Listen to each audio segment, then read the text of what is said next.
अस्मद्गुरुपरमगुरून्नितिवरपूर्णो सयामुनं रामं पद्माक्षनाथसरजित्सेनेशरमारमापतीन् वन्दे वन्दे वृन्दावनचरं वल्लवीजनवल्लभं जयन्ती सम्भवं धाम वैजयन्ती विभूषणं प्रणामं लक्ष्मणमुनिप्रतिगृह्णातु मामकं प्रसादयति यत्सूक्तिः स्वाधीनपतिकां श्रुतिं श्रीमान् वेङ्कटनाथार्य कवितार्के केसरी वेदान्ताचार्यवर्यो मे सन्निधत्तां सदा हृदि प्रपद्ये निरवद्यानां निषद्यां गुणसम्पदां शरणं भवभीतानां षडगोपमुनीश्वरम्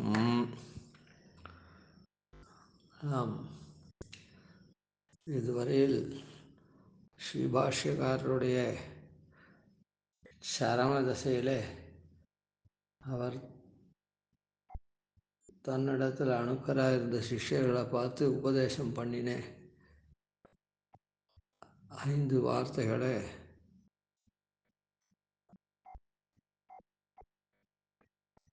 பார்த்தோம். அதில் நாம் எதுக்கும்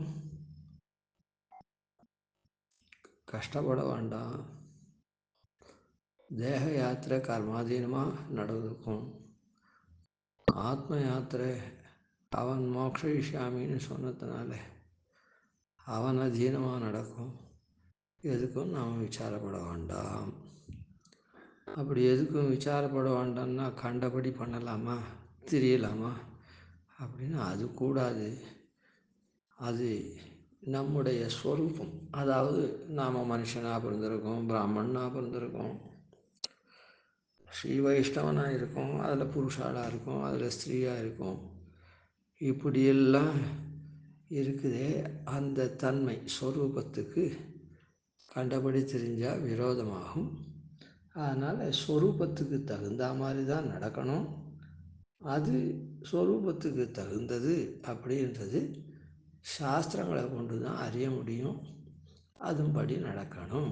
வர்ணாசிரம தர்மங்கள்லாம் அதில் தான் சொல்லியிருக்கு, அதுபடி நடக்கணும். அதுதான் பெருமாள் திருவுள்ளத்தை காண்பிக்கக்கூடியது. அப்படி நடக்கணும்னு சொல்லி அது சொன்னார். அதுக்கப்புறம் ஆக்ஞா கைங்கரிய விஷயங்களை சாஸ்திரம் சொல்கிறதுனால அதை தெரிஞ்சுட்டு பண்ணணும். அனுக்ஞா கைங்கரியங்களில் என்ன பண்ணலாம் அப்படின்னு பாஷ்யத்தை வாசித்து பிரவர்த்திக்கலாம், அருளி செயலை கேட்டு பிரவர்த்திக்கலாம், தான் வந்து திவ்யதேசங்கள் அமுதுபடி திருமாலு திருவிளக்கு இதெல்லாம் உண்டாக்கலாம், துவயத்தினுடைய அர்த்தானுசந்தானம் பண்ணலாம், ஒரு ஸ்ரீ வைஷ்ணவனுடைய அபிமானத்தில் ஒதுங்கி வர்த்திக்கிறது பண்ணலாம் அப்படின்னு சொன்னார். சரி, 4வதாக அப்படி பண்ணுற போதும் முன்னாடி பார்த்து வர்த்திக்கணும். அந்த முன்னாடி பார்த்து வர்த்திக்கிறதுல இந்த லோகத்தில் இருக்கவாள்லாம் 3 வகையில் அமையறா. ஒன்று வந்து அனுகூலர், ஸ்ரீ வைஷ்ணவர்கள், எம்பெருமான் திருவுள்ளத்துக்கு பிரீத்தியாக இருக்கக்கூடியவர்கள், பாகவதர்கள். மற்றொன்று பகவத்வேஷிகள், அவள் எம்பெருமான் திருவுள்ளத்துக்கு மாறுதலாக நடக்கக்கூடிய பகவத்விட்டுகள், பிரதிகூலர். இந்த 2ம் சாராத அனுபயர்னு ஒருத்தர் 3வதாக இருக்கா. அவள் சம்சாரிகள். அவள் பகவானை சிந்தித்தா தானே துவேஷமோ இல்லை பிரீத்தியோ வரப்போகுது. அதனால் அவள் வந்து எதையும் பண்ணால் தான் உண்டு தம் வேலை உண்டுன்னு ஏதோ போயின்னு இருக்கக்கூடிய சம்சாரிகள் உண்டியே உடையன்னு போவா அப்படின்னு சொன்னார். அவளை வந்து அதுக்கு தகுந்த மாதிரி அவளை இது பண்ணணும். அனுகூலாளாக இருக்கிற ஸ்ரீ வைஷ்ணவாளை நிலவு தன்றல் போல, சந்தன குசுமங்கள் போல, இப்படியெல்லாம் அவளோட உறவு கொண்டாடணும் அப்படின்னு சொன்னார். பிரதிகூலாள் விஷயத்தில் பாம்பை கண்டா எப்படி, பாம்பு முதலிகளை கண்டா எப்படி ஒதுங்கி வர்த்திப்போமோ பயந்துண்டு அந்த மாதிரி வெறிவி வர்த்திக்கணும்னு சொன்னார். அனுபயரை கண்டா அவள் ஏதோ புல்லை போல அவளை நாம் ஒன்றும் கொண்டாட அப்படியே விட்டுடணும். தூஷிக்கும் அப்படியே வதம் பயந்துண்டு போகாத நாம் அப்படியே விட்டுடணும். அப்படி பயந்துண்டும் போகாத நாம் அப்படி இருக்கச்சே அவளாக வந்து ஏதாவது மனுஷ சுவாவத்தினால அவள் தான் உண்டியே உடையன்னு தன் காரியம் உண்டு தான் உண்டுன்னு தான் இருக்கா. ஆனால் தன் காரியத்தில் பக்கத்தில் இருக்கவாள் இடத்துல அவள் ஸ்னேகபாவம், அது மாதிரி நாம் பக்கத்தில் இருந்துச்சு அவள் ஸ்னேகபாவம் கொண்டாடினா அவளுக்கு பகவத் விஷயமான ஞானத்தை உண்டாக்கலாம், அவளையும் நல்லவாளாக அனுகூலாளாக ஆக்கலாம் அப்படின்னு சொன்னார். அப்படி அவள் நம்ம இடத்துல அதுலேயும் அவள் வந்து பக்கத்தில் இருக்கவாளை கூட ஒன்றும் கவனிக்காமல் தம் மேலே உண்டு தான் உண்டுன்றது மாத்திரம் குறியாக இருந்துட்டு பக்கத்தில் இருக்கவாளை பற்றி என்ன அவளோட நமக்கு என்ன வார்த்தை, நாம் பாட்டுக்கு அவள் ஒரு விதமாக போகிறான் நாம் ஒரு விதமாக போயிட்டுருக்கோம் அப்படின்னு வாய்மூண்டு போனாள்னா, ஐயோ இவன் நம்ம இடத்துல எதனா வந்தான்னா நம்ம அவனுக்கு பண்ணலாமே, பெருமாளை பற்றி சொல்லி நல்ல வழிக்கு காமிக்கலாமே அப்படின்னு அவனிடத்துல கருணை கொள்ளணும்னு சொன்னார். இப்படி இந்த 3 பேரிடத்துலையும் நன்னா நடக்கிற விஷயத்த சொன்னச்சு. இதுக்கு விபரீதமாக மாறி நடந்தாக்கா, அதாவது அனுகூலால் நாம் வந்து அனாதரம் பண்ணாலோ ஆதரம் பண்ண வேண்டிய அனுகூலம் பண்ணால் அனாதரம் பண்ணால் பெருமாள் திருவுள்ளம் சீரும் நம்ம இடத்துல. அவள் இடத்துல வெறுத்து ஒதுக்க வேண்டிய இடத்துல ஆதரம் பண்ணோன்னா எம்பெருமான் திருவுள்ளம் வெறுக்கும்.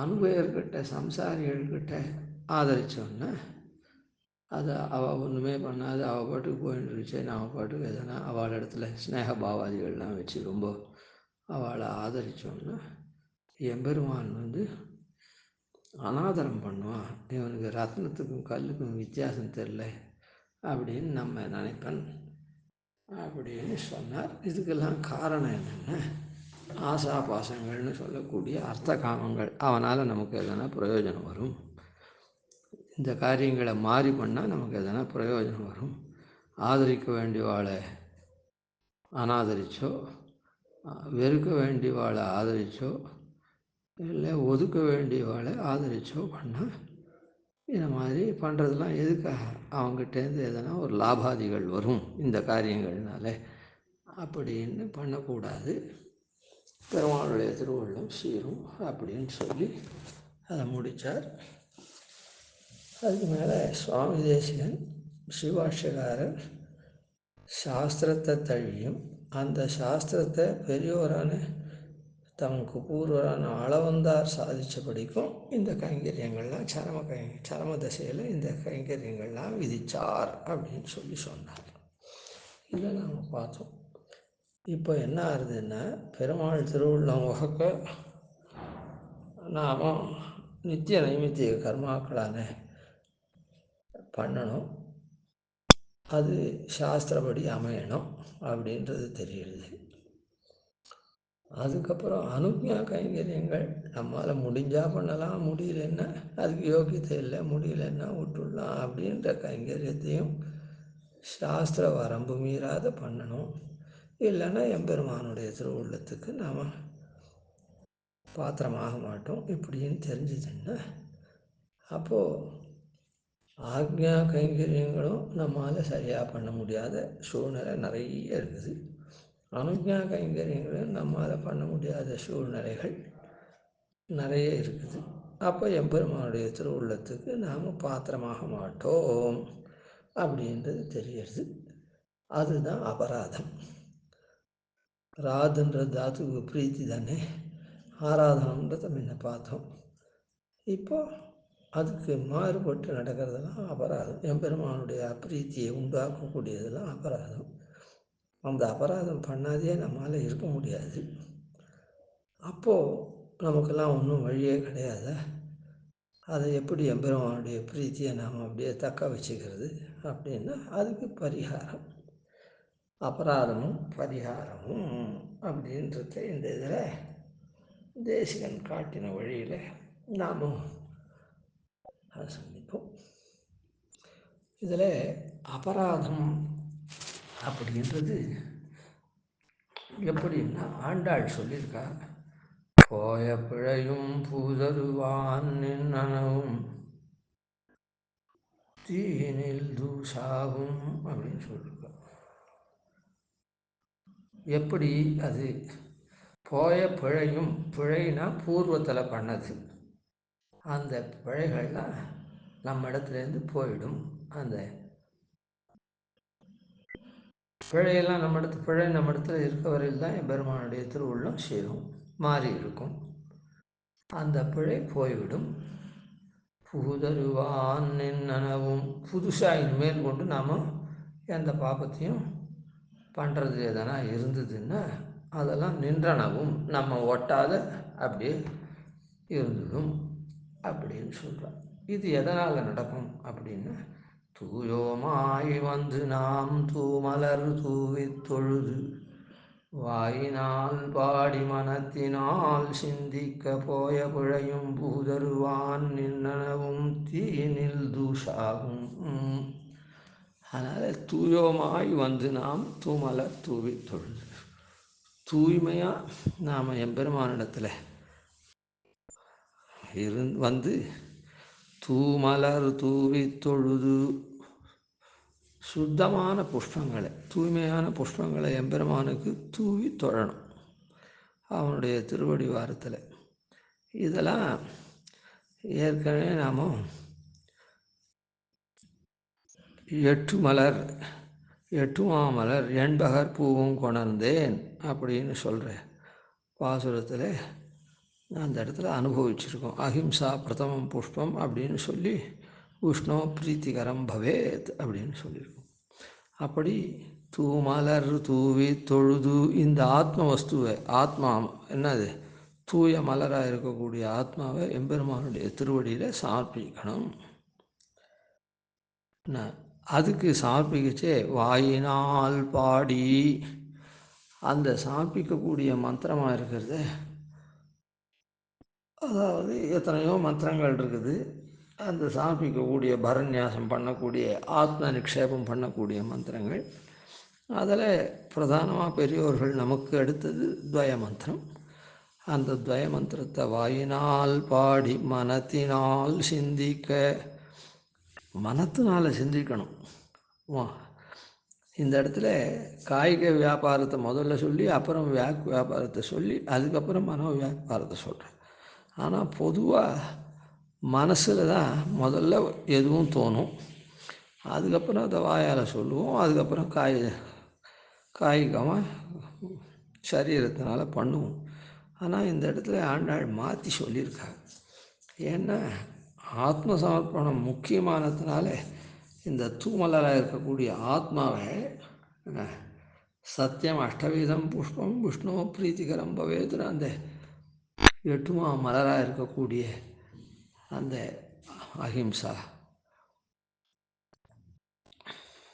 இந்திரிய நிகிரகம், சர்வபூத தயை என்ற புஷ்பம், க்ஷமா புஷ்பம், ஞானம் புஷ்பம், தப புஷ்பம், தியானம் புஷ்பம், சத்தியம் அப்படின்ற புஷ்பம், இதெல்லாம் நாம் என்ன பண்ணணும், இந்த ஆத்மாவில் கொண்டு இந்த குணங்கள்லாம் கொண்டு அந்த மலரை தூவணும் எம்பெருமானுடைய திருவடியில்.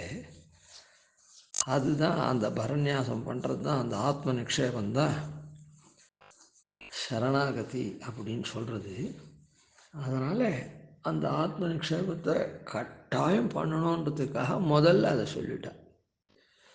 அந்த ஆத்ம நிக்ஷேபம் எப்படி நடக்கும் அப்படின்னு சொன்னால், எம்பெருமான் திருவுள்ளம் உகக்கக்கூடியது என்னது அப்படின்னா, நாம் அந்த துவயோச்சாரணம் பண்ணுறோமே, அந்த துவயோச்சாரணத்தினால்தான் எம்பெருமான் ரொம்ப மகிழறான். உன்னுடைய கைங்கரியத்துக்காக, உன்னிடத்தில் நான் களையற்ற கைங்கரியம் பண்ணுவதற்காக உன்னுடைய திருவடியில் நான் சரணமாக, உன்னுடைய திருவடிகள் 2ஐயும் சரணமாக பார்த்துறேன் அப்படின்னு சொல்லக்கூடிய ஸ்ரீமன் நாராயண சரணோ சரணம் பிரபத்தியே ஸ்ரீமதே நாராயணாய நமஹா அப்படின்னு இருக்குது. அந்த மந்திரத்தை சொல்கிறது, அது என்ன அளவுலாம் தெரிஞ்சுட்டு நாம் சொல்கிறோமோ, இல்லை ஆச்சாரியன் சொல்லி கொடுக்க அப்படியே சொல்கிறோமோ, இல்லை நீரே எனக்காக பிரார்த்திச்சுடும், மோட்ச பரநியாசத்தை பண்ணி வச்சுடும்னு ஆச்சாரியன்கிட்ட சொல்ல அவர் நமக்காக சமர்ப்பிக்கிறாரோ, இல்லை நம்மிடத்தில் பரமக்கிரபை கொண்டு ஆச்சாரியனே அந்த காரியத்தை பண்ணிடுறாரோ, நாம் பிரார்த்திக்காத கூட ஐயோ இவன் நம்ம சேர்ந்தவன்னு, இந்த மாதிரி ஏதோ ஒரு வழியில் அந்த துவயோச்சாரணம் அவனுடைய காதில் கேட்குறது தான் ரொம்ப வசதியானதுனால ஆத்ம சமர்ப்பணத்தும் போது அதான் தூயோமாக வந்து நாம் துமலர் தூவி தொழுது அப்படின்னு சொல்லி வாயினால் பாடி அப்புறம் மனத்தினால் சிந்திக்கா. இது ஆச்சாரியன் நம்ம கைப்பிடிச்சு நடத்துறதுனால நமக்கு முதல்ல சிந்தனை இல்லை, அதுக்கப்புறம் மனசுனாலே ஆஹா எம்பெருமான் நம்மை ரட்சிக்கிறதுக்காக எப்படி இந்த துவயத்தை ஆச்சாரியன் மூலமாக உச்சாரணம் பண்ணி நாமோ நமக்காக ஆச்சாரியனும் உச்சாரணம் பண்ணி நமக்கு இப்படி பெரிய பரமபலத்தை தரானே பரமபதத்தை அப்படின்னு துவயம் அர்த்தானுசந்தானத்தை என்றைக்கும் பண்ணிட்டு நாம் நீதி நெறிவழிவாக நிற்கிறோமே அந்த விதத்தை அதை பண்ணிட்டோன்னா போய பிழையும் பூதருவான் நின்றனவும். இதுக்கு நாம் இதுக்கு முன்ன பண்ணின பாபங்கள் மொத்தம் அப்படியே போயிடும், நம்ம விட்டு போயிடும், நம்ம இடத்துல லேபிக்காது, சம்பந்திக்காது. இத்தனை நாள் அப்படியே நிபிடமாக அதால் கட்டுப்பட்டிருந்த நாம் அதெல்லாம் போனதே தெரியாது, எங்கே போச்சுன்னே தெரியாது.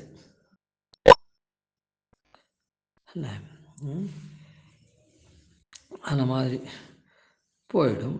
சரி, புதுசாக பண்ணுறோமே அது என்ன ஆகும் சுவாமி, இந்த மாதிரி வர்ணியாசம் பண்ணா விட்டு அப்படின்னு சொன்னால் அதெல்லாம் புகுதருவான் என்னனவும் நாம் தெரியாத பண்ணக்கூடிய பாபங்கள்லாம் நம்ம ஒட்டவே ஒட்டாது. அதாவது தெரியாத பண்ணுறதுன்னா நமக்கு இது பாபம்னு தெரியாத பண்ணக்கூடிய காரியம் இல்லை, ஒரு காரியத்தை நாம் பண்ணுறோம் ஆனால் நாம் அந்த காரியத்தை பண்ணணுன்ற எண்ணம் இல்லாமல் அதுவாக வந்து அமையிறது. அதுவாக அப்படி பண்ண நமக்கு ஒரு காரியம் பண்ணுறோம், அந்த காரியம் நல்லதாக கெட்டதானே தெரியாது, அப்படி பண்ணுறது. அது கெட்ட காரியத்தை பண்ணாலும் அது தெரியாத பண்ணுறது, பாபம் தெரியாத பண்ணுறது. இல்லைன்னா பாபம் தெரிஞ்சால் கூட அது நாம் முயற்சியே பண்ணலை, அது அந்த காரியத்தை பண்ணணும்னு துளி கூட எண்ணம் இல்லை, ஆனால் அது பாட்டுக்கு அந்த காரியம் நடந்து போகிறது, கண்ணிமைக்கிறா போல என்ன மாதிரிலாம் நடந்து போயிடுச்சு. அதெல்லாம் தெரியாது. அதெல்லாம் என்னென்னா நின்றனவும் ஒட்டாத இருக்கும், அப்படின்னு அது ஒட்டாத இருக்கும். அதனால் தீயில தூசு விழுந்ததுன்னா அது எப்படி உருவே தெரியாதோ, ஒரு தீயில கட்டை இருந்ததுன்னா எரிஞ்சுதுன்னா கறி நிற்கும், கறி எரிஞ்சுதுன்னா சாம்பல் நிற்கும். அப்போது நம்ம அதை போல் இந்த பாபங்கள்லாம் நிற்குமா நம்ம இடத்துல, ஏதாவது கொஞ்சம் தெரியுமா அப்படின்னா இல்லை.